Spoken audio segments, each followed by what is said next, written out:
ఇప్పుడే జీ5 app download చేయండి. చూడండి మీ ఫేవరెట్ టీవీ షోస్ ఎప్పుడైనా ఎక్కడైనా. నా భర్త వంశం నా వల్ల ఆగిపోకూడదు అని మిమ్మల్ని రెండో పెళ్లి చేసుకోమని చెప్తున్నాను. పునమి, నీకేమైనా మతిపోయిందా? నీకు ఇంకొక సవతి వస్తుంది, దాని తర్వాత 2 పిల్లలు పుడితే నీ మీద నాకు ఇంట్రెస్ట్ పోతుంది. అదే గాని జరిగితే నేను ప్రాణంగా ప్రేమించే నా పున్నమి పరాయిదైపోతుంది.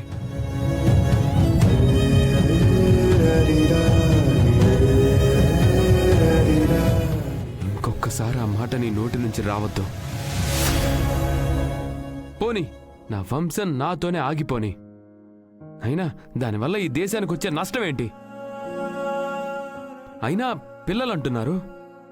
మా అన్నయ్యకి పిల్లలు పుడితే వాళ్ళు నా పిల్లలు కాదా? చెప్పు పున్నమి, వాళ్లతో మా వంశం అభివృద్ధి చెందదా?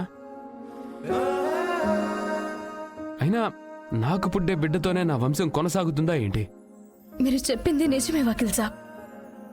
కానీ అమ్మమ్మ గారు మీకు బిడ్డలు పుట్టాలని, మీ వంశం 100 రెట్లు వర్ధిల్లాలని అనుకుంటున్నారు.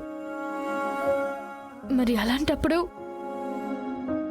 ఈ సమస్యకి వేరే ఏం పరిష్కారం ఉంది వకీల్ సాబ్? సరే పున్నమి, అయితే వెళ్ళిపోదాం.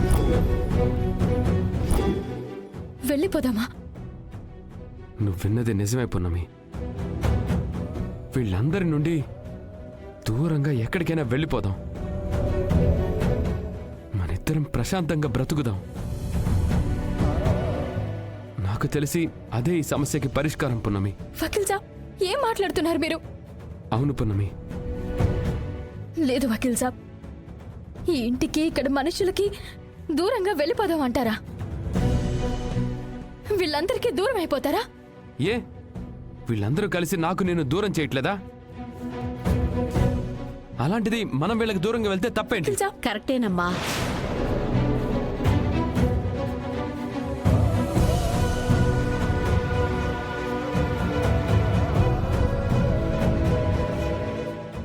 అది అదయ్య. అవునమ్మా, ఆ డాక్టర్ ఇచ్చిన రిపోర్ట్స్ నిజమో అబద్ధమో తెలీదు. సెకండ్ ఒపీనియన్ తీసుకుంటే తప్ప ఆ రిపోర్ట్స్ వచ్చేంత వరకు పృథ్వీ చెప్పినట్టుగా ఇంటి నుండి దూరంగా వెళ్ళి ఎక్కడైనా హ్యాపీగా ఉండండి. అంతా చక్కబడిన తర్వాత తిరిగి ఇంటికి రావచ్చు. అవును పున్నమి, ఇక్కడే ఉంటే అమ్మమ్మగారు బలవంతంగానైనా పృథ్వీకి శృతికి పెళ్లి జరిపిస్తారు. అదే జరిగితే నీ జీవితం సర్వనాశనమైపోతుంది. కాబట్టి కొన్నాళ్ల పాటు ఇంటికి దూరంగా వెళ్ళిపోండి. మహా అయితే 4 రోజులు బాధపడతారు. ఆ తర్వాత పిల్లలు పుట్టకపోయినా పర్వాలేదు, ఇంటికొచ్చేయండి అంటారు. వదినా, మీరు కూడా ఏంటి? అసలు మేము కొన్నాళ్ళు దూరంగా వెళ్ళటం తప్ప ఇంకో ఆప్షనే లేదా? వకీల్ సాబ్, ప్రపంచంలో ఏ భార్య తన భర్తకి రెండో పెళ్లి చేయాలి అనుకోదు. అలా అనుకుంటే అది అసలు ఆడదే కాదు. కానీ నేనేం చేయను. మీరు పెళ్లి చేసుకోకపోతే అమ్మమ్మ గారు ఏ అఘాయిత్యానికి ఒడికడతారో అన్న భయంతోనే మిమ్మల్ని రెండో పెళ్లి చేసుకోండి అన్నాను తప్ప మనస్ఫూర్తిగా అనలేదు.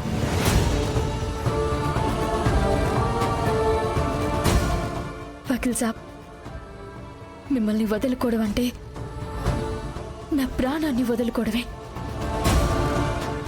నిజంగా ఈ పెళ్లి జరుగుంటే నా శవాన్ని చూసుండేవాళ్ళు. పునమి, ఇప్పుడు అర్థమైందా?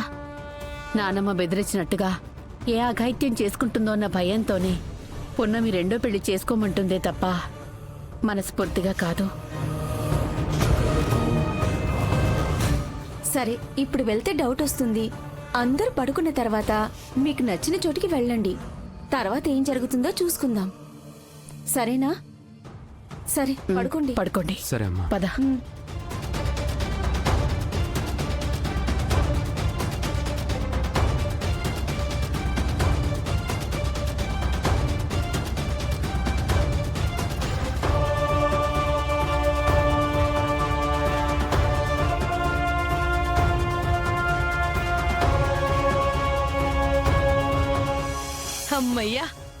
కొన్నాళ్లకి మన కోరిక నెరవేరబోతోంది.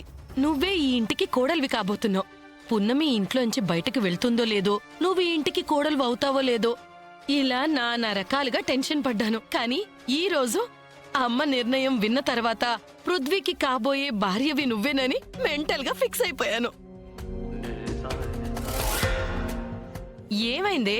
బావతో నీ పెళ్లి అని స్వయంగా అమ్మే చెప్పిన తర్వాత కూడా నువ్వింత డీలా పడిపోయావేంటి? ఏయ్, బావతో నీకు పెళ్లి చేసుకోవటం ఇష్టం లేదా? లేదా మా అమ్మ మాటల మీద నీకు నమ్మకం లేదా? అమ్మా, ఏంటే, ఏదో ఒకటి మాట్లాడు. అహనా పెళ్ళి అంట, ఓహనా పెళ్ళి అంట, అహనా పెళ్ళంట, ఓహనా పెళ్ళంట, బావుకి నాకు పెళ్ళంట, లోకం వెళ్ళగోలంట, ఠామ్ ఠామ్ ఠామ్.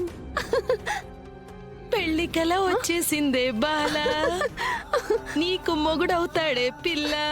హడావిడిగా పెళ్లి చేద్దాం చెల్లో పిల్ల, ముచ్చటగా మేళం ఉంది, ఆజా ఆజా, పృథ్వీగాడు నీకు మొగుడవుతాడు, లేజా లేజా.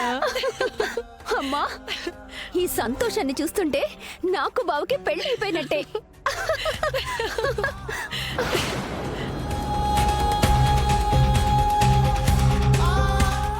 నా కూతురికి పెళ్ళవుతుంది అంటే నాకు సంతోషంగా ఉంటుంది కదా. కాకపోతే పున్నమికి పిల్లలు పుట్టరు అన్న ఒకే ఒక కారణం చేత మా అమ్మ ఈ పెళ్లికి ఖాయం చేసింది. రేపు ఆ పున్నమి సెకండ్ ఒపీనియన్ కోసం డాక్టర్ దగ్గరికి వెళ్లి తనకి పిల్లలు పుడతారు అని నిరూపించిందనుకో, ఎలా అయితే మా అమ్మ ఈ పెళ్లిని ఖాయం చేసిందో అదే నోటితో ఈ పెళ్లిని క్యాన్సిల్ చేస్తుందేమోనని టెన్షన్గా ఉంది. నువ్వు చెప్పింది కరెక్టేనమ్మా. మనం ఇంత గొప్పగా ప్లాన్ చేసి డాక్టర్కి డబ్బులిచ్చి మరి పున్నమికి పిల్లలు పుట్టరు అని అబద్ధం చెప్పించాం.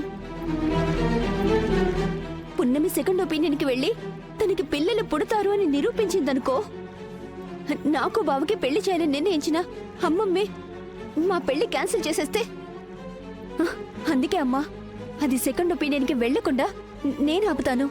అది సెకండ్ ఒపీనియన్కి వెళ్ళడానికి ఉన్నా అన్ని దారులు మూసేస్తానమ్మా.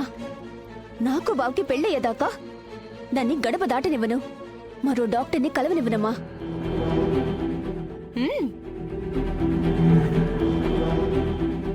వీళ్ళు ఏం మాట్లాడుకుంటున్నారో నాకు అర్థం కావడం లేదు.